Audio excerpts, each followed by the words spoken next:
Hello friends, मैं professor Ashutosh Choubey. हम लोग न्यूमेरिकल्स देख रहे थे वर्क, पावर और एनर्जी पे। चलिए आज हम लोग देखते हैं आज का न्यूमेरिकल। मैं न्यूमेरिकल को रीड करता हूं, आप ध्यान से देखिएगा। A ball dropped from a height h strikes the ground with a speed of k root gh where k is less than root 2. Calculate the work done by air drag. ध्यान दीजिएगा, in general क्या होता है कि हम लोग air resistance को neglect कर देते हैं, लेकिन इस क्वेश्चन में बोला है कि आप एयर ड्रैग के कारण ही वर्क डन बताएं जब किसी बॉल को h हाइट से ड्रॉप किया जाए और वो ग्राउंड को, सरफेस को जिस स्पीड से हिट करेगा वो स्पीड आपको क्वेश्चन में k रूट GH दिया गया है। मतलब दो चीज वर्क डन में हमेशा हम लोग पूछते थे work done by a constant force में। एक कि कांस्टेंट फोर्स क्या है, तो यहां पे हमारा कांस्टेंट फोर्स एयर ड्रैग है, और दूसरी बात हम अपने आप से पूछते थे कि डिस्प्लेसमेंट कितना है। तो इस क्वेश्चन में डिस्प्लेसमेंट दे रखा है h। मैं इसका एफबीडी ड्रॉ कर रहा हूं जिससे आपको पता चलेगा कि कौन कौन से फोर्सेस और किस किस डायरेक्शन में लग रहे हैं। ध्यान दीजिएगा, सबसे पहले अगर मैं बात करूं तो ये बॉल नीचे आ रहा है। अगर ये बॉल नीचे आ रहा है इसका मतलब है कि इसके ऊपर लगने वाला एक जो फोर्स है वो है इसका खुद का सेल्फ वेट। तो सेल्फ वेट आएगा और वो हमेशा डाउनवर्ड डायरेक्टेड होगा। तो एक तो आपको फोर्स समझ में आ रही है, बट एक बात और समझने वाली है। अगर एयर रेजिस्टेंस को हम लोग नेग्लेक्ट कर लें, एयर रेजिस्टेंस को हम कंसीडरेशन में नहीं लेते और मैं बोलता कि h हाइट से एक बॉल को ड्रॉप किया गया है, उस वक्त इस बॉल की एक्सेलरेशन होती g, स्मॉल g, जिसे हम लोग एक्सेलरेशन ड्यू टू ग्रेविटी बोलते हैं। बट अगर मैंने एयर ड्रैग कंसीडर कर लिया है तो अब मैं ये बात नहीं कर सकता कि इस बॉल का डाउनवर्ड एक्सेलरेशन या नेट एक्सेलरेशन की बात अगर करूं मैं तो वो g के बराबर होगा। वो g से बड़ा होगा, छोटा होगा, वो हम लोग एफबीडी के साथ समझेंगे, बट वो g नहीं हो सकता। क्यों? क्योंकि एयर ड्रैग पिक्चर में आ गया है। ध्यान दीजिए, ये मेरा बॉल है और इस बॉल को, जिसका मास m, इस बॉल को h हाइट से, ये हाइट हमने ले रखा है h हाइट से इसको हमने ड्रॉप किया। ड्रॉप का मतलब u उसकी हो जाएगी 0। अब इस बॉल को हमने ड्रॉप किया, ये इस सरफेस को हिट करता है, इसका स्पीड दिया है k रूट GH से। क्वेश्चन में डिस्प्लेसमेंट आपके पास गिवन है, h की वैल्यूज गिवन है। आपको देखना है कि कौन से फोर्सेस हमारे हैं जो इस पे लग रहे हैं। सबसे पहले फोर्स की अगर मैं बात करूं तो यहां पे ध्यान दीजिएगा, एक फोर्स आएगा सेल्फ वेट जो कि डाउनवर्ड डायरेक्टेड होगा mg। अब इस चीज को समझिएगा, जब ये बॉल नीचे आ रहा है तो एयर ड्रैग इसके नीचे आने के मोशन को अपोज करेगा, मतलब वो mg के अपोजिट डायरेक्शन में लगेगा। सो मेरा जो एयर ड्रैग का फोर्स हुआ वो अपवर्ड डायरेक्शन में लगा, और इसके लिए मैंने नोटेशन दिया स्मॉल f, जो कि एयर ड्रैग है। अब देखिए, एयर ड्रैग हमें समझ में आ गया कि उसकी वजह से हमें कैलकुलेट करना था, f हमने मान लिया, f का डायरेक्शन हमें पता चल गया अपवर्ड है, mg हमारा डाउनवर्ड है। अब देखिए, इस क्वेश्चन में हमें एक बात समझना है कि जब mg नीचे लग रहा है, एयर ड्रैग ऊपर लग रहा है, तो इस बॉल का कुछ ना कुछ एक्सेलरेशन होगा, और वो एक्सेलरेशन डाउनवर्ड डायरेक्टेड होगा, क्योंकि नेट डिस्प्लेसमेंट ऑब्जेक्ट का जो है वो डाउनवर्ड डायरेक्शन में है। मतलब मैं बोलूं कि suppose small a is the acceleration, net acceleration of the ball in the downward direction. ठीक है। एक चीज हम लोग देखते हैं काइनेमेटिक्स जब सॉल्व करते हैं तो जहां पे हमें इक्वेशंस ऑफ मोशन यूज करना होता है कि मोशन को हम कंसीडर करते हैं। अगर मैं बोलूं कि जिस पॉइंट से इस बॉल को ड्रॉप किया गया है उस पॉइंट को अगर मैं ए पॉइंट एज्यूम कर लूं और जिस पॉइंट पे सरफेस पे हिट कर रहा है उसको मैं बी ले लूं और ए से बी का अगर मैं वर्टिकल मोशन कंसीडर कर लूं और उसमें मैं इक्वेशंस ऑफ मोशन लगा दूं तो वहां से मैं ये एक्सेलरेशन कैलकुलेट कर सकता हूं। तो ध्यान दीजिएगा क्या करेंगे, considering vertical motion from A to B, मैंने शॉर्ट फॉर्म में लिखा है, इसको देख लीजिएगा। Considering vertical motion from A to B, A से बी का कौन सा मोशन कंसीडर कर रहे हैं, वर्टिकल मोशन। अब इसमें मैं यूज करने वाला हूं formula v square is equal to u square plus 2as। ध्यान दीजिएगा एक statement, whenever acceleration is constant we can use equations of motion irrespective of the type of the motion.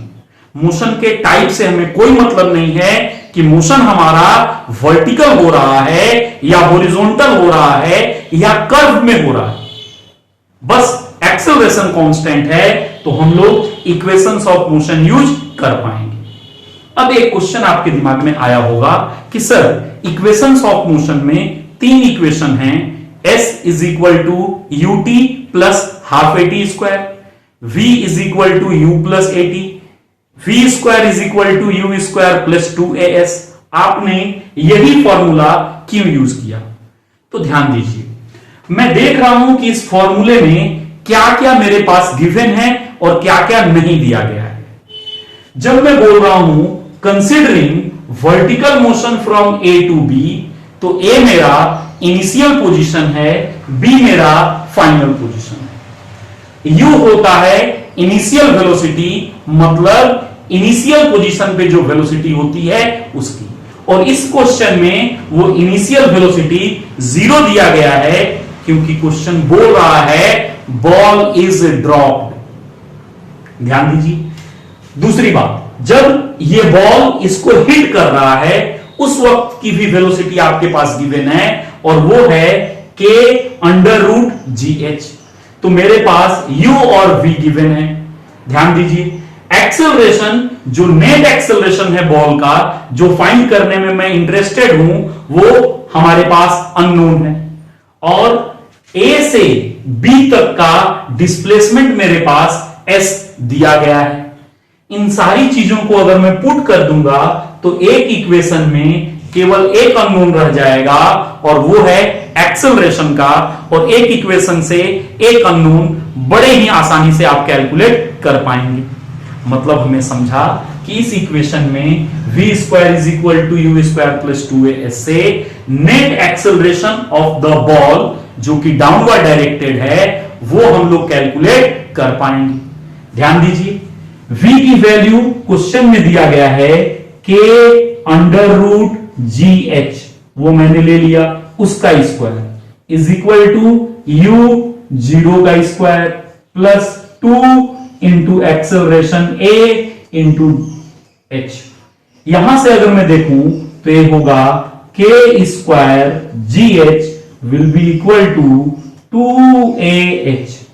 ध्यान दीजिएगा अगर मैं यहां से a की बात लिखूं तो a हो जाएगा k square g H divided by 2h, और h से h कैंसिल होकर के a की वैल्यू आपके पास आएगी k स्क्वायर जी बाई 2। मतलब मुझे समझा कि किस एक्सेलरेशन से मेरा बॉल नीचे आ रहा था, यह हमने कैलकुलेट कर लिया।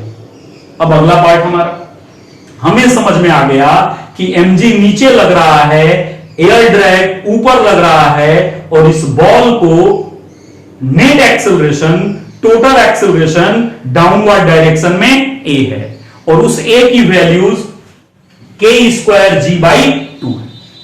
इतनी बात हमें समझ में आई।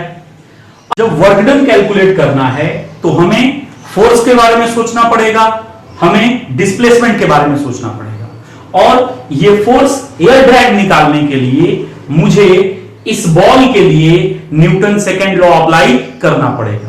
तो इस बॉल के लिए मैं लिख रहा हूं न्यूटन सेकेंड लॉ। ध्यान दीजिएगा, न्यूटन सेकेंड लॉ लिखने का एक स्पेशल हम लोगों का तरीका है और यूनिक तरीका है। उस तरीके को हम लोग देखते हैं। सबसे पहले ये देखेंगे कि जिस बॉल के लिए मैं लिख रहा हूं न्यूटन सेकेंड लॉ, उसका नेट एक्सेलरेशन किधर है। तो इस बॉल का एक्सेलरेशन का डायरेक्शन डाउनवर्ड डायरेक्शन में है ए। तो सबसे पहले डाउनवर्ड डायरेक्शन का फोर्स मैं प्लस साइन के साथ लिख दूंगा। तो प्लस साइन के साथ मैं लिख रहा हूं mg। अब ध्यान दीजिए, इसके अपोजिट में, मतलब नेट एक्सेलरेशन के अपोजिट में जो जो फोर्सेस लग रहे हैं, उन फोर्सेस को माइनस साइन के साथ मैं लिखूंगा। तो अगर माइनस के साथ लिखूं तो केवल एक फोर्स एयर ड्रैग लग रहा है, मतलब mg माइनस एयर ड्रैग। और इसको मैं इक्वेट कर दूंगा mass of the ball into net acceleration जो उसका है ए से। और यहां से मेरे पास आ गया mg minus f is equal to ma। तो मैं लिख पाऊंगा f is equal to mg minus ma। अब ध्यान दीजिए, mg माइनस m और a की वैल्यूज आप ऑलरेडी कैलकुलेट कर चुके हैं, k स्क्वायर g बाई 2। तो यहां पे आप लिखेंगे k स्क्वायर g बाई 2। ध्यान दीजिए, दोनों में ही mg कॉमन है, तो मैंने mg को कॉमन ले लिया। ये 1 माइनस k स्क्वायर बाई 2 मेरे एयर ड्रैग की वैल्यूज आ गई। जो फोर्स बोला था, जिस फोर्स की वजह से वर्क डन कैलकुलेट करने के लिए बोला था, वो वैल्यूज मेरे पास आ गई। F is equal to mg under bracket 1 minus k square by 2। अब एयर ड्रैग का फोर्स जो मेरा है, ये एक कांस्टेंट फोर्स है और कांस्टेंट फोर्स की वजह से वर्क डन कैलकुलेट करने का तरीका अपने को मालूम है। तो ध्यान दीजिए, work done by air drag force is equal to force into displacement into cosine of the angle between them. अब ध्यान से देखिएगा, यहां पे ये जो एयर ड्रैग है ये अपवर्ड डायरेक्टेड है, बॉल को नेट एक्सेलरेशन डाउनवर्ड डायरेक्टेड है, और ये जो बॉल है डाउनवर्ड में डिस्प्लेसमेंट कर रहा है। तो एयर ड्रैग और डिस्प्लेसमेंट के बीच का जो एंगल है, आप देखेंगे एयर ड्रैग ऊपर, डिस्प्लेसमेंट नीचे, इनके बीच का एंगल 180 डिग्री। और जब फोर्स और डिस्प्लेसमेंट एंटी पैरेलल होते हैं तो वर्क डन निगेटिव होता है, क्योंकि cos 180 की वैल्यूज -1 होती है। तो आप यहां पे लिखेंगे air drag force F into displacement, A से B का डिस्प्लेसमेंट आपके पास है H into cos of 180 degree, और ये वैल्यूज आ गई FH माइनस साइन के साथ work done by the air drag. FV आपको मालूम है, HV आपको मालूम है, तो आपने पुट कर दिया F की values mg under bracket 1 minus k square by 2 into h। और अच्छे से लिखना चाहें तो minus mgh 1 minus k square by 2 work done due to air drag force आपके पास आ गया। तो आपने देखा कि किस तरीके से हम लोगों ने एयर ड्रैग की वजह से वर्क डन कितना होगा ये कैलकुलेट किया। इस क्वेश्चन में सीखने वाली बात थी कि पहले आपको यह समझना था कि एयर ड्रैग का डायरेक्शन किधर होगा। दूसरी बात, जब बॉल गिरेगा तो उसका एक्सेलरेशन g नहीं होगा, कुछ और होगा नेट एक्सेलरेशन, और वो नेट एक्सेलरेशन हम लोग काइनेमेटिक्स इक्वेशन से हम लोग कैलकुलेट करेंगे। और फिर न्यूटन सेकेंड लॉ से हम लोग पहले F निकालेंगे, जिस फोर्स की वजह से वर्क डन पूछा है, और फिर इसके बाद वर्क डन का फॉर्मूला अप्लाई कर देंगे। आप लोग अच्छे से इस क्वेश्चन को नोट डाउन कर लीजिए।